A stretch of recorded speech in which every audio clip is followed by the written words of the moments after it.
follow along, the version I'll be reading will be the one that is printed there in your bulletin. Isaiah 40. Comfort my people, says your God. Speak tenderly to Jerusalem and proclaim to her that her hard service has been completed, that her sin has been paid for, that she has received from the Lord's hand double for all her sins. A voice of one calling, in the desert, prepare the way for the Lord, make straight in the wilderness a highway for our God.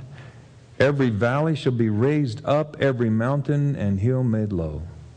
And the rough ground shall become level, the rugged places a plain. And the glory of the Lord will be revealed, and all mankind together will see it, for the mouth of the Lord has spoken. Verse 9. You who bring good tidings to Zion, go up to the mountain. You who bring good tidings to Jerusalem, lift up your voice with a shout. Lift it up and do not be afraid. Say to the towns of Judah, here is your God. See, the sovereign Lord comes with power, and his arm rules for him. See, his reward is with him, and his recompense accompanies him. He tends his flock like a shepherd. He gathers the lambs in his arms and carries them close to his heart. He gently leads those that have young. Verse 27. Why do you say, O Jacob, and complain, O Israel, my way is hidden from the Lord, my cause is discarded by my God? Do you not know? Have you not heard? The Lord is the everlasting God, creator of the ends of the earth. He will not grow tired or weary, and his understanding no one can fathom. He gives strength to the weary and increases the power of the weak. Even youths grow tired and weary, and young men stumble and fall. But those who wait on the Lord shall renew their strength. They shall mount up with wings like eagles. They shall run and not be weary. They shall walk and not faint. This is the word of the Lord. Today marks the last day in our study of the good and beautiful God.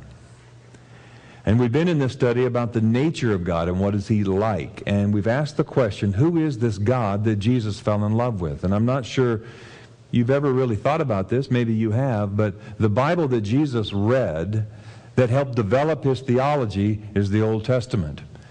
The Old Testament gets a bad rap. The Old Testament is discarded by a lot of people because it is filled with such a harsh view of God. And yet Jesus studied that Old Testament, and from the study of the Old Testament and the inspiration of the Holy Spirit and his growing awareness of his place in the Godhead, he formed his view of God by reading the Old Testament. And so the God that Jesus fell in love with, the God that Jesus talked about in the New Testament, is a loving God, is a powerful God, is a God that is like a friend, a God that's like a lover. All of these things are found in the Old Testament, and we have just misread it in many, many instances. And so a lot of people stay away from the Old Testament because it feels harsh, but why could Jesus see such a wonderful God, and yet we look at it and see such a harsh God? The basic thesis of what I've been trying to say over the last 7 or 8 weeks has been that it is unhealthy for us to lock in on one attribute of God and blow it all out of proportion to the other attributes of God. If God is a God of wrath, and that's what you know him to be, then he's not a God of love and tenderness and mercy. If he's a God only of mercy, then he's not a God that actually sometimes has anger in his heart for how his children behave. And so we can't do a caricature of God. We can't have a distorted view of God.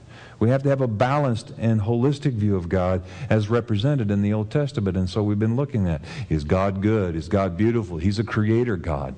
He's a God who's our lover. He's a God who's our friend. He's a God that's like a father. And today we look at him as God, as king. He is a king. And I would say that if you don't know him as all of these, then you don't know him at all.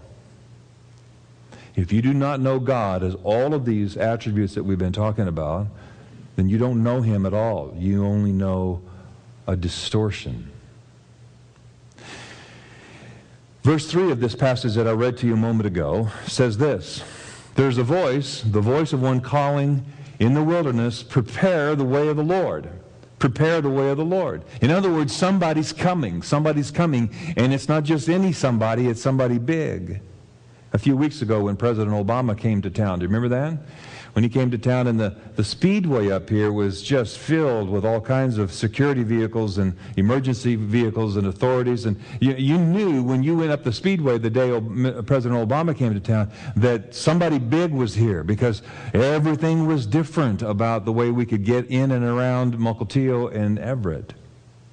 In the movie Jurassic Park, you knew that a giant T-Rex was on his way. Why? Because the water in the cup on the dashboard was jiggling with every step of a giant T-Rex. Something big is coming, right? Isaiah shows us that something far bigger than President Obama and far bigger than any T-Rex is coming. But it doesn't make the water in the cups tremble. It doesn't stop traffic. It causes mountains to come down. Mountains. So who's coming?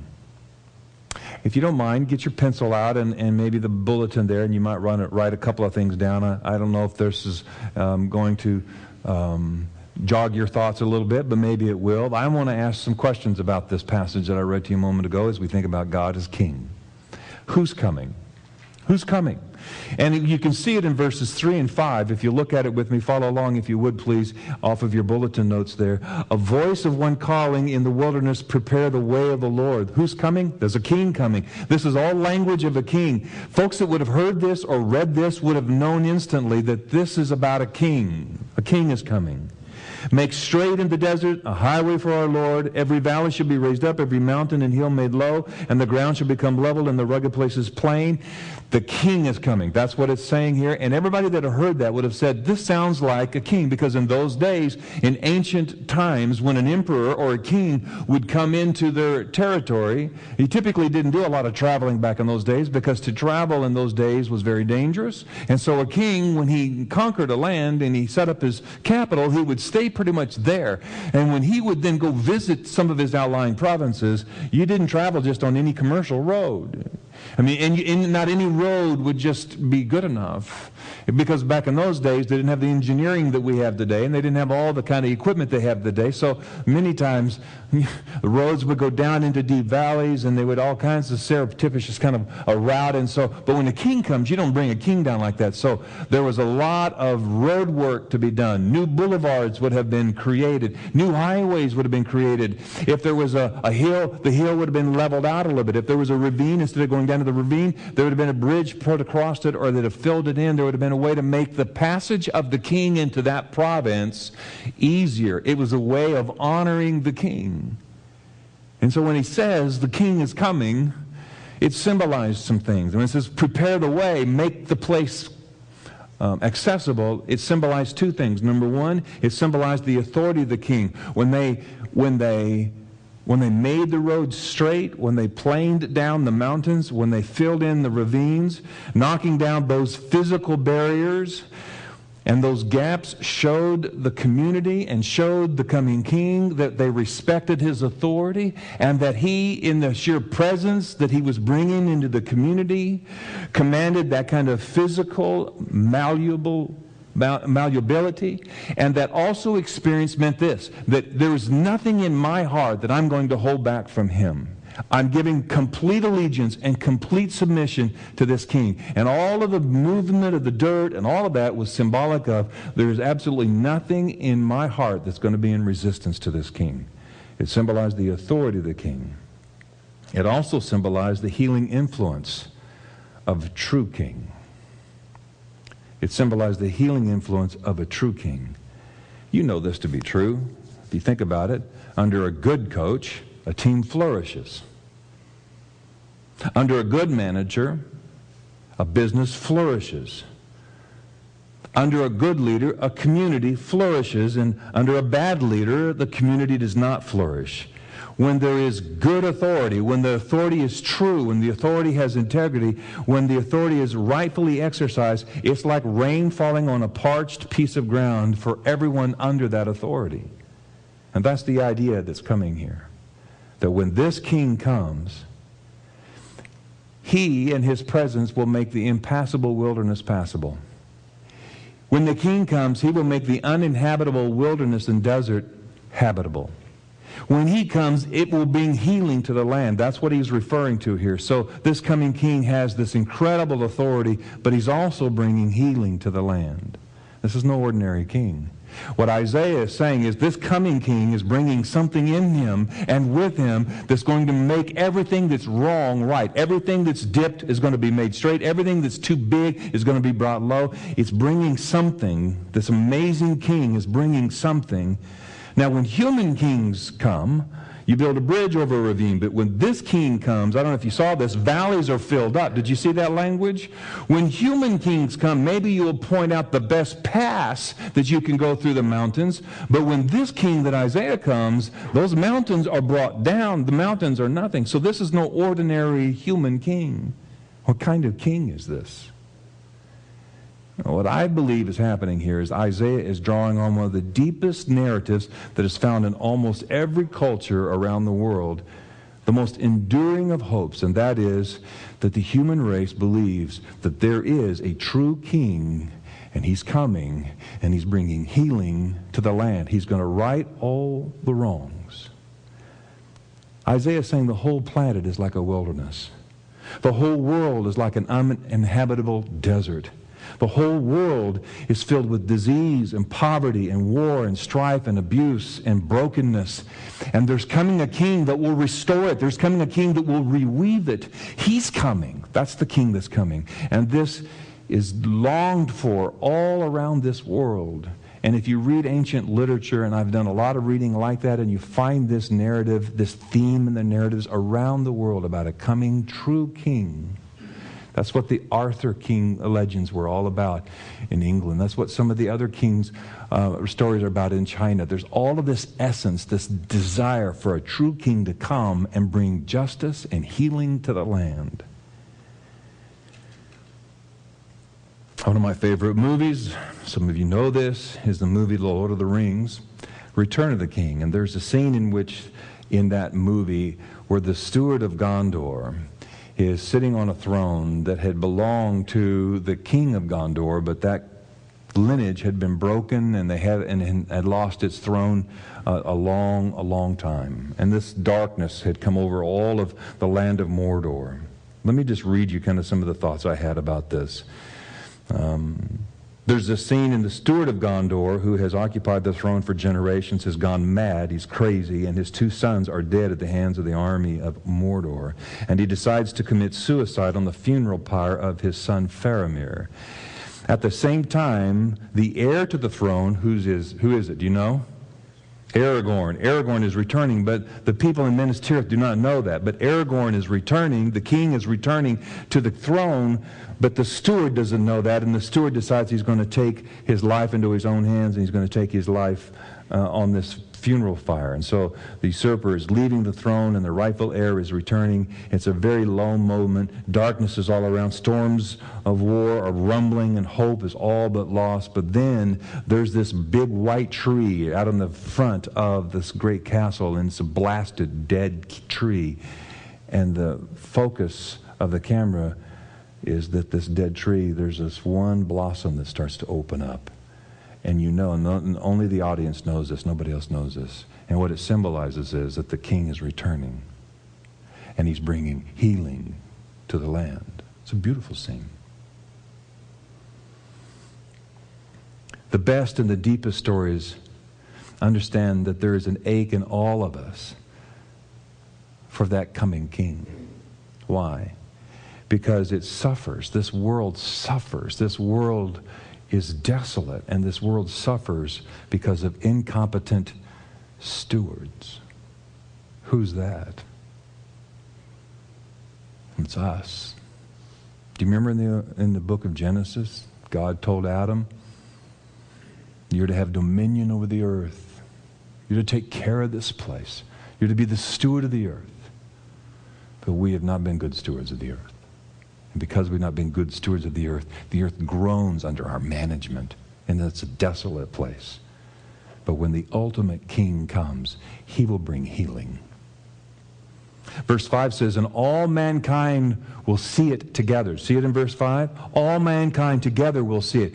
All mankind, those people in Babylon, those people in Israel, those people in the New World, those people in the ancient East, all mankind will see this king come. How do you do that? How do all mankind at the same time see this king? Because the king is coming from outside this world. That's what it's referring to. It's a coming king that is so powerful, so transcendent, that all men at the same time can see this king coming. It's coming from outside. And Isaiah says there is coming a true king who has absolute authority, and he's bringing healing in his land, and he's coming. Now, if you're a thinking group, and some of you are actually, and you might be a little bit skeptical here, and you might be saying to me, if we were to have coffee, thank you for reminding me about this ancient study about literature and the stories and the deep narratives around the world. This is wonderful, but I really don't know if I believe that this king is coming, that this king is transcendent, that people from all around the world can see this king coming, and that there's something outside of this world that's going to make everything right. And I thought you might ask that, so let me ask you to think about this from your own heart. In your own heart, you know something's wrong with this world. As skeptical as you are, you know something is wrong in this world. I have two atheist friends. In the last 3 months, both of them have come to dark, and we get into all these kind of quarrels about arguments. Not arguments like you and I get into arguments, where I'm right and you're wrong and we get into a quarrel. I'm talking about arguments about thought, thinking it through. They put an argument forth, I put an argument forth, they put an argument forth, I put an argument forth, that kind of an argument. And about the existence of God. I find it fascinating. I'd far rather have a conversation with atheists about a God they believe is not there than Christians who figured God out and know that he's there and have no questions, don't have any more questions about God. Far more stimulating to me. But these two guys, in the last 3 months, have both got into some dark moments in their life. Now, you would think when they're in a dark moment that they don't reach out to anybody of faith. But both of them have reached out to me. Isn't that amazing to you? Both of them have reached out to a person who represents faith, who represents God. They've had conversations with me about deep and dark things that are going on in their heart.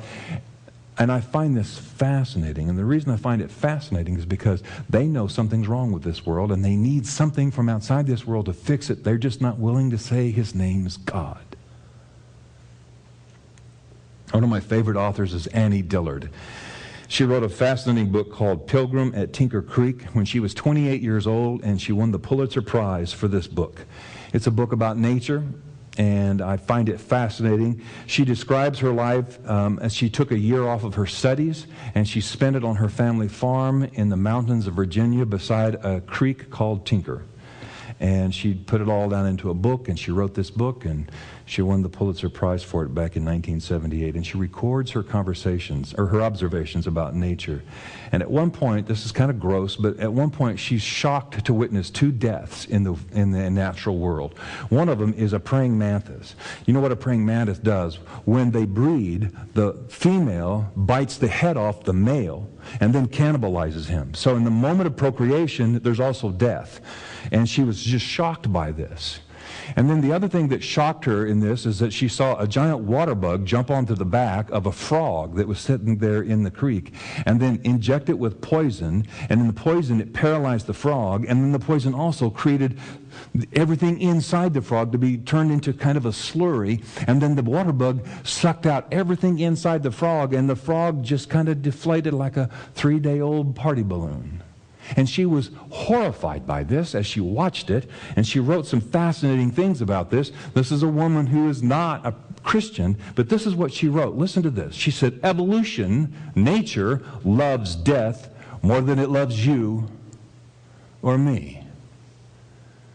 I had thought to live by the side of the creek in order to shape my life to its free flow, but I seem to have reached a point where I must draw the line. It looks as though the creek is not buoying me up, but dragging me down. Look, the cock robin may die in the most gruesome of slow deaths, And nature is no less pleased. The sun comes up, the creek rolls on, the survivors still sing.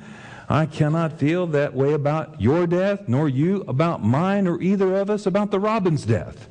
We value the individual supremely, and nature values him not a whit. It looks for the moment as though I might have to reject this creek life unless I want to be utterly brutalized. Either this world, my mother, is a monster, or I'm a freak. Consider the former. The world is a monster. There's not a people in the world who behaves as badly as a praying mantis. But wait, you say, there's no right or wrong in nature. Right and wrong is a human concept, precisely. We are moral creatures in an amoral world, a monstrous world running on chance and death, careening blindly from nowhere to nowhere, somehow produced wonderful us. This world runs on chance and death and power, but I cherish life and the rights of the weak versus the strong. I crawled out of a sea of amino acids, and now I must whirl around and shake my fist at that sea and cry, shame! Shame on you! We little blobs of soft tissue crawling around on this one planet's skin are right, and the whole universe is wrong. Or, she says, consider the alternative. Creation itself is fine, and it's only human feeling that is freakishly amiss. We are sentimental. That frog that the giant water bug sucked had presumably a rush of pure feeling for about a second before its brain turned to broth. I, however, have been sapped by various strong feelings about the incident almost daily for years. All right, then. It is our emotions, it is our values that are amiss. We are the freaks. The world is fine, and let us all go have lobotomies to restore us to the natural state. We can leave the library then, go back to the creek, lobotomized, and live on its banks as untroubled as any muskrat or reed. You first.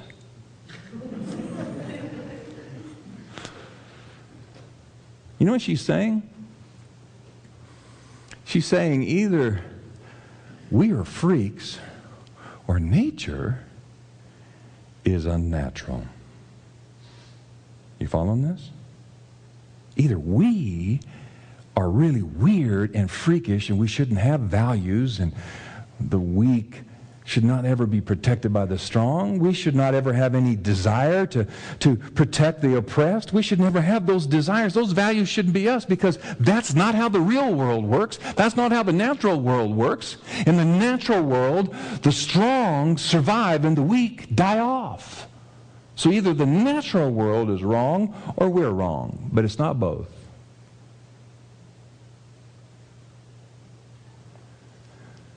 This world is desolate. This world is blighted and brutal. This world is out of step. This world is running amok. That cancer is not God's will. Poverty is not God's will. Prejudice is not God's will. Illness is not God's will. Violence is not God's will. It's not natural. It's not a part of God's original plan. And how we know that nature is unnatural, how do we know that unless something super nature told us about it? Wrote it in our hearts. How do we know that? We know that it's not right. When you know someone you love gets cancer, you know that's not right. Yesterday marked the 2-year anniversary of the death of my wife's older sister. A disease took her. We know that's not right. That's not God's plan. That's not how it was in the garden. Something has happened to this world. We managers, we stewards have messed things up with our sin, and something's wrong. How do we know it's not supposed to be this way? Because something outside of this world has written it on our hearts. That's what she's saying. And Isaiah says, you know who wrote it there? The king. And the reason we long for this coming king is because we know he'll put things to rights. A king is coming. So how's it possible for this king to come? To really understand this, you have to understand the context of Isaiah chapter 40. And what would be very interesting for those of you who are interested in this kind of thing to do is, especially in this election year, is to spend some time reading the first 39 chapters of the book of Isaiah. Because what you will find when you read chapters 1 through 39 is that the writer is talking about judgment. It's filled with judgment. Judgment about how the people are not behaving correctly. Judgment about what's going on in the nation. And what I find it, and by the way, that was Isaiah's job. Isaiah's job was to articulate the standards of the justice that the coming king was going to demand. But what I find so interesting is when you read the prophets like Isaiah and Jeremiah and Ezekiel and others, they all spend a great deal of time condemning the sins. Now listen carefully. They spend a great deal of time condemning the sins that the Democrats in this country are against. Sins like oppression of the poor. Sins like greed. And the upper 1% and 2% having all the wealth. So the prophets are speaking against that. Oppression of the poor, of greed, of racial prejudice. A great deal of time really going after the jugular of those sins. And then the prophets pivot and they start condemning all the sins that the Republicans are traditionally against, like sexual impurity, not honoring the marriage covenant, sex before marriage, and not lifting up and focusing on family values. And so then the prophets, they do this. They go after these kinds of sins. And when you get through reading the first 39 chapters of Isaiah, you begin to realize that this coming king is a Republican Democrat, or he's a Democrat Republican, or as Maggie, who typed my notes, says, he is a Republicrat, or a Demican. You know what I'm talking about? He is neither, by the way. That's what I'm trying to say. Jesus was not a Republican. This is shocking to some Republicans, but I will also say he's not a Democrat. He's neither one of those. And I want to give a plug for next Sunday's sermon. Next Sunday, I'm going to talk about Jesus and politics and our role in it as Christians. It will be controversial. It will be hard to hear. It will be inflammatory. It will anger everybody. I encourage you to come and bring your friends.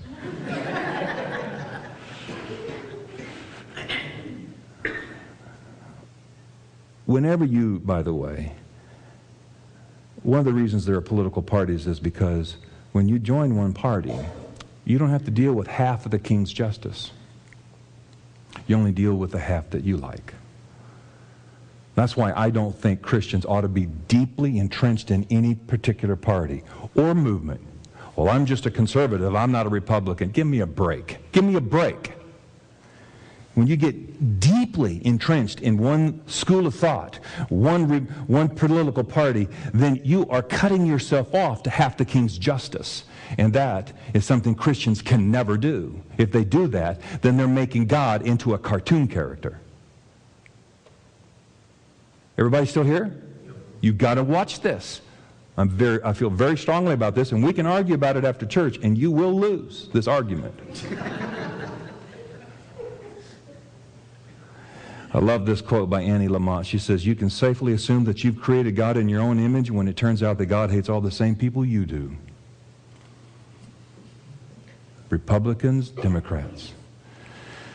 When you get to the end of the book of Isaiah, or get to the end of Isaiah 39, Isaiah has preached judgment down on both sides of these issues. And so there's a pox on both their houses, right? At the end of chapter 39, he tells the king of Judah at that time, this is historically context, at the king of Judah at that time, that he's going to be taken into captivity, into Babylon. And everything is going to grow dark. It's like the steward is coming off the throne. He's about to go to the funeral pyre. That's what it's looking like. That's really what was happening in Isaiah chapter 39. And then in chapter 40, you see this beautiful grace note of hope. Because there, God, speaking through the prophet Isaiah, starts talking about comfort. In fact, he even says in verse 1, my people, my people. In verse 2, he says, speak tenderly to Jerusalem and proclaim to her that her hard service has been completed, that her sin has been paid for, that she has received from the Lord's hand double for all her sins. In other words, what is going on here is what I'm going to put you through, this captivity, is going to be temporary. It's not permanent. I'm not abandoning you. I'm not sending you to time out for a long time. And then in saying that, she has sinned this great sin. She's done both of these two camps of evil. But the debt has been paid. For now she's going to receive a double portion of grace from the hand of the King. So you see it up in verse 2. She has received from the Lord's hand double for all her sins. In verse 10 it says, the sovereign Lord comes with power and he rules with a mighty arm. This is all about power. So he's talking about this king. This king's coming with ultimate power. But you see his reward is with him. Verse 10, and his recompense accompanies him. He's bringing his reward with him. His power is there, but he's bringing his reward. Well, what is his reward? I mean, you would think, I used to read this and think he's bringing riches to his children. He's bringing wealth. He's bringing materialism to the people who bow their knee to him. But that's not really what he's talking about. If you look at it closely, he's saying he's bringing his reward. Well, what is that? His reward are in his hands, and it's in verse 11. He tends his flock like a shepherd. He gathers his lambs in his arms. He carries them close to his heart. He gently leads them that have young. You know who the reward is? You know what his reward is? It's you. And it's me. Here's the king who cares for the weak. Here's the ultimate power of the universe caring for the weakest of the weak. Listen very carefully. This is not how the natural world works.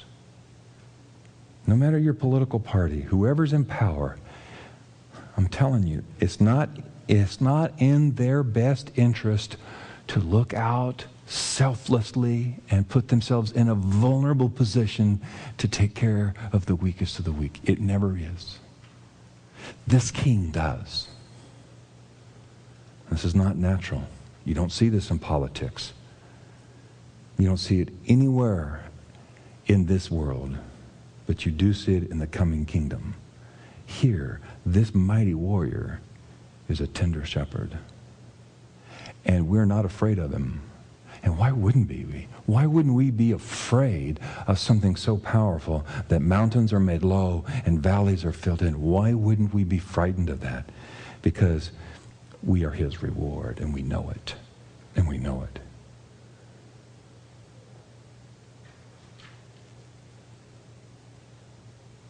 Where in history do you see the ultimate power and the ultimate tenderness come together in one place? Where in all of history do you see the ultimate power and ultimate tenderness come together in one place? You see it hundreds of years later here, 2,000 years ago for us. Where in the Garden of Gethsemane, Jesus is praying with his disciples on Good Friday. And soldiers come, and they're led by Judas. And when they come to arrest Jesus, Peter pulls out a sword. What's a sword? It's a symbol of power. I will defend Jesus with power. I will defend Jesus with power. And yet Jesus has put that pitiful excuse for power away. That's not what my kingdom's about. Are you serious? And I'm paraphrasing. He says, I could call 10,000 angels. I could call them like that, and they would come down and swoop down here and wipe everybody off this earth. I could do that. Put the power thing away. That's not how my kingdom operates. And then back in Isaiah, when he says, I've given you double payment, he's saying, I haven't given you the bare minimum that just gets you out. I've given you something so powerful that you have yet to fully grasp. That double payment for her sins. I want to see if I can explain that to you. That's troubled me for some time, and I wanted to tell you what I learned about this as I worked on this the last couple of weeks. There's a book that I read years ago, and I tried to find it this week so I could show you that I actually have the book, but it's called Depression. Spiritual Depression: Its Causes and Cure, by an author named Martin Lloyd-Jones.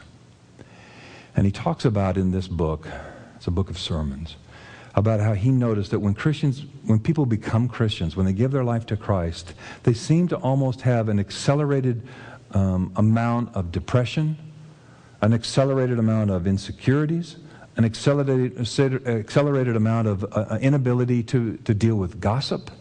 They were always easily they get defensive.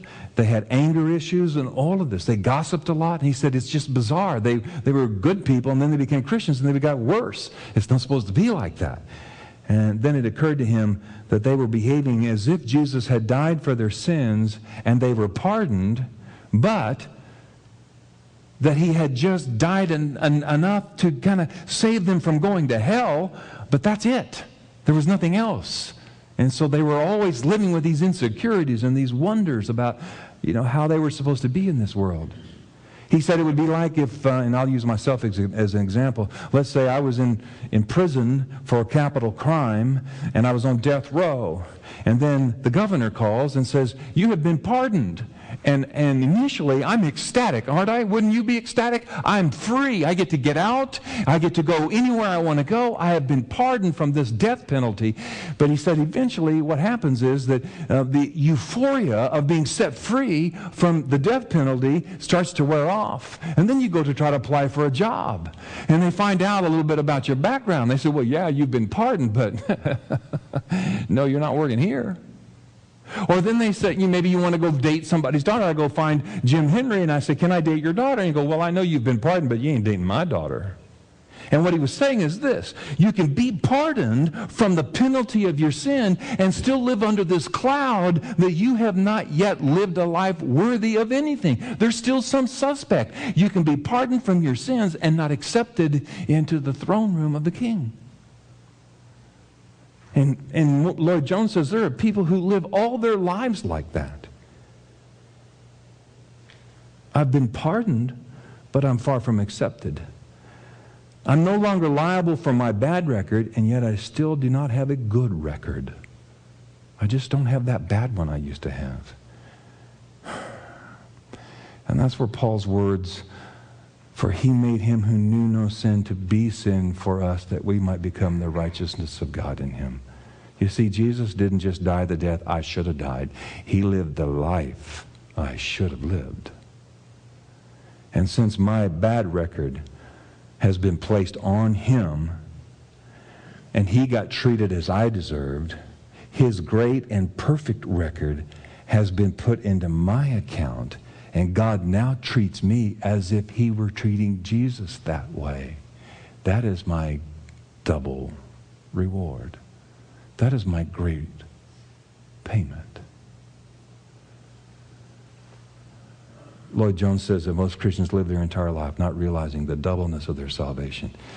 What could change everything is if we all lived with the understanding that because of Jesus, God sees us as jewels. He sees us as his great reward, as his treasure.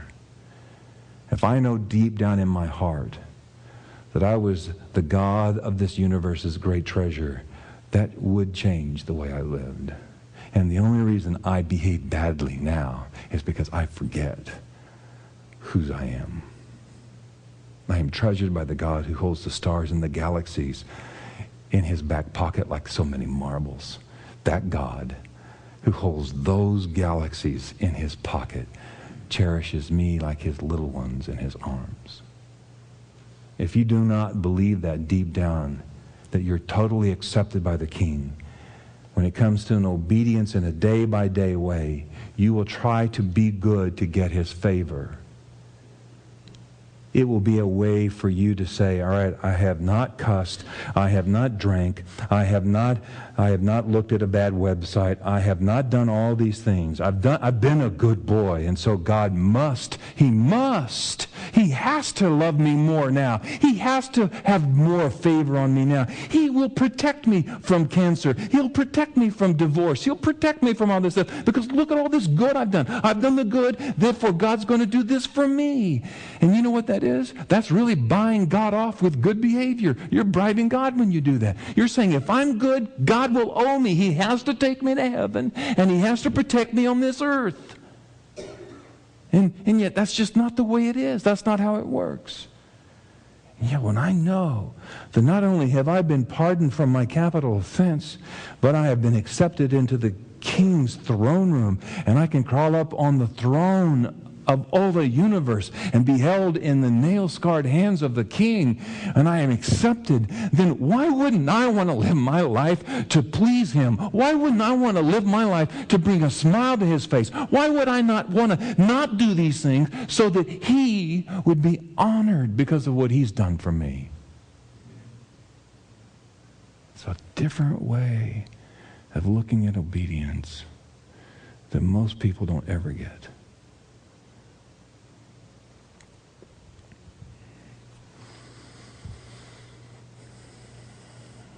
So how do we practice this kingship of God? Quickly, I tried to promise my wife I'd preach a shorter sermon, and it's not working out very well.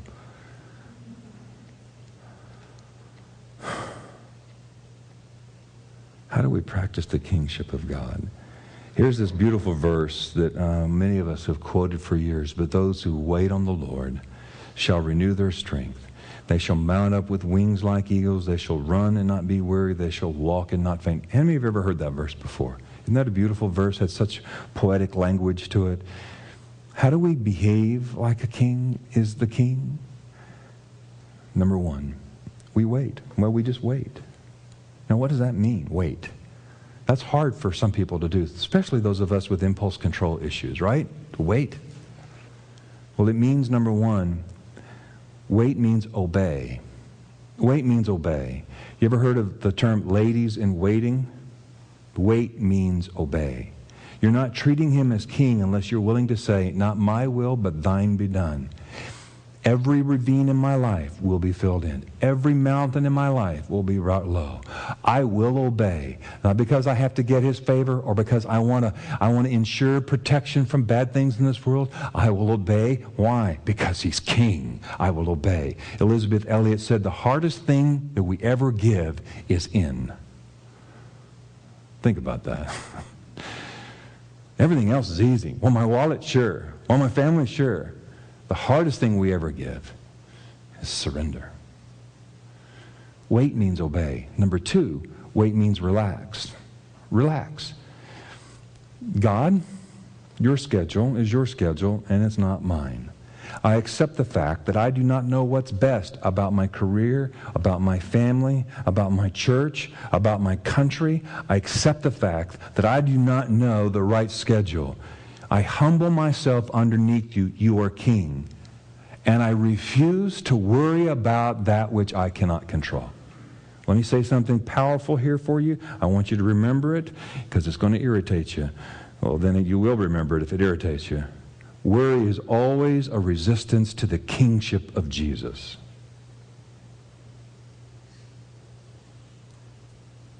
Worry is always the resistance to the kingship of Jesus. Worry always means, if I were in charge, I could do a better job.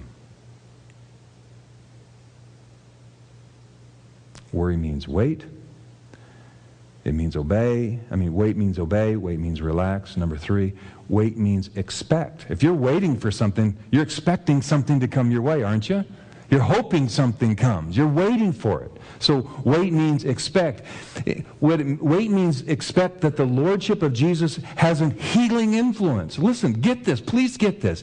If you do not have this kind of approach to the walk that you have with Jesus, then it's very easy for you and I to get pessimistic about this world. That we, this little church, this little band of believers cannot do any real good in this world. Well, that's not living with the weight. That's not living under the kingship of Jesus, expecting him to come and bring healing to the land.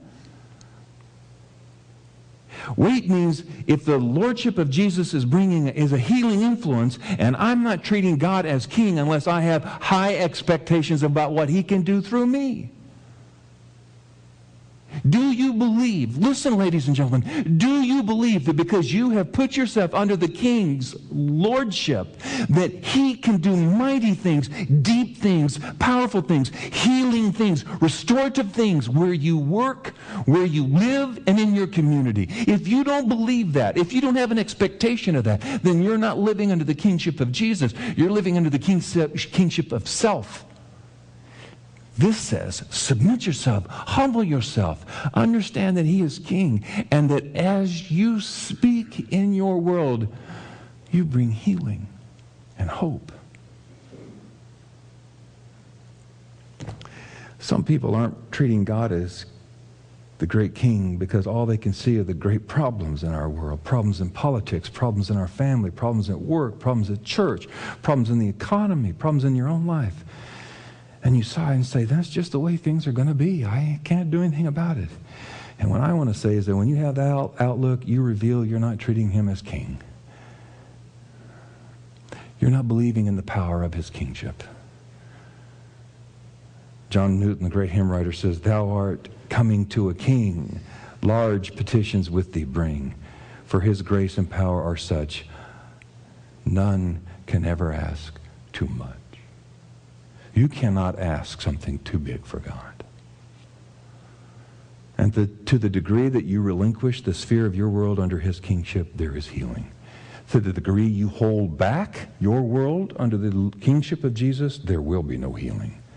But as I release my life and the life that I have, the sphere that I have in this world, under the kingship of Jesus, healing will come, and only to the degree that I release it.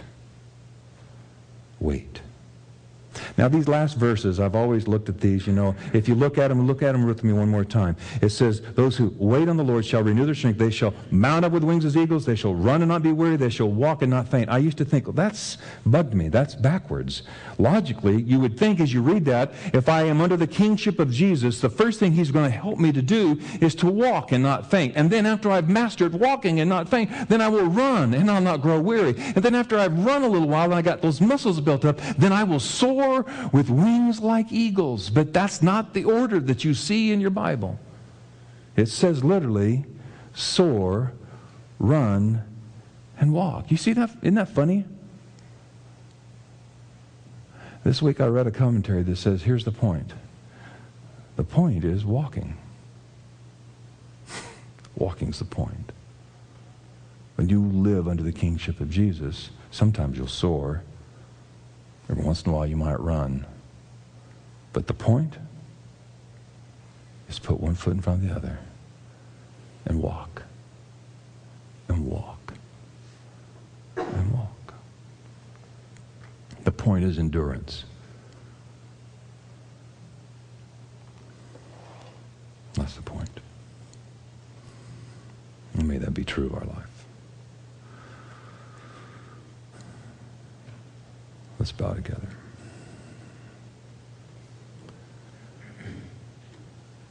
I would like you to just let me close out by saying this to you as you have your heads down, your eyes closed for a minute.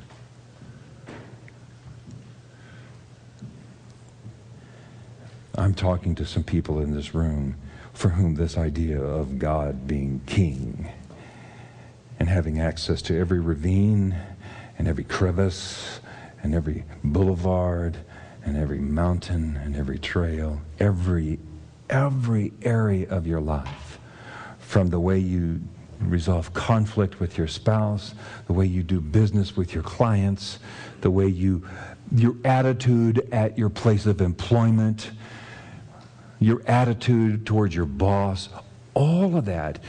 I'm speaking to some people who are so tempted to compartmentalize and divide that up and let God have kingship at church between 10:30 and 12, but that's about where it ends. And if that's where it ends, then he is not your king. And healing will not come to your place of employment. Healing will not come to your family. Healing will not come to your community. Healing will not come even into this church when we have reserved parts of our life for our kingship and not his. And so my exhortation to you today, as your brother and as your pastor, is to rip open your life and allow the Holy Spirit to point out exactly where he needs to have access and he needs to be king. So I ask you, are you obedient? Are you waiting in obedience? Are you being obedient to the Scriptures, to the revealed Word of God? Are you being obedient in your moral life? Not your version of a moral life, the moral life as revealed in the Word of God. Are you being obedient? Waiting means being obedient. You want to see healing and justice in this land? You want to see God the way He really is? Then wait means obedience. Check your language. How's your language? Is coarse jesting and foul language and the Lord's name being taken in vain, is that coming out of your mouth? That needs to be brought under the kingship of Jesus Christ. Obedience. Wait means relax. There are people in this room who have developed worry into a skill and an art. Worry is not submission to the kingship of Jesus. Relax. He's king. Nothing's sneaking up on him. Just so you know, he's not worried. He's not. He's not concerned about who's going to win the election in November. He's not. He already knows. He's not wringing his hands about that. He already knows, and he will work with whoever wins. Relax. Relax. He's in charge. He does not need us to get worried. And worry means expect. Have a vision. Have a vision for what a life under his kingship could be, where you work, where you live, where you worship, your family, and your community. And if you can't see, then ask him for eyes. Ask him for vision.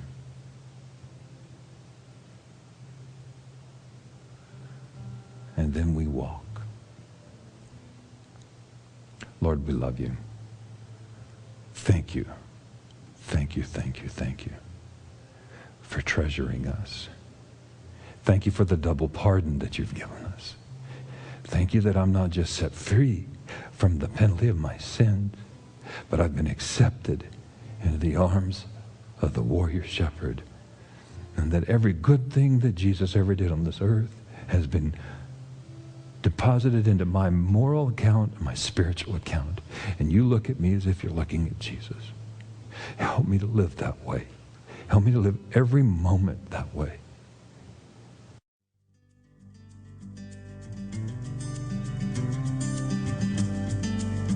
This sermon audio is brought to you by Restoration Church, Mukilteo. If you'd like to find more information about our church and who we are, please visit us at restorationchurchmukilteo.com or email us if you have any questions at info@restorationchurchmukilteo.com. Thanks for listening and have a great day.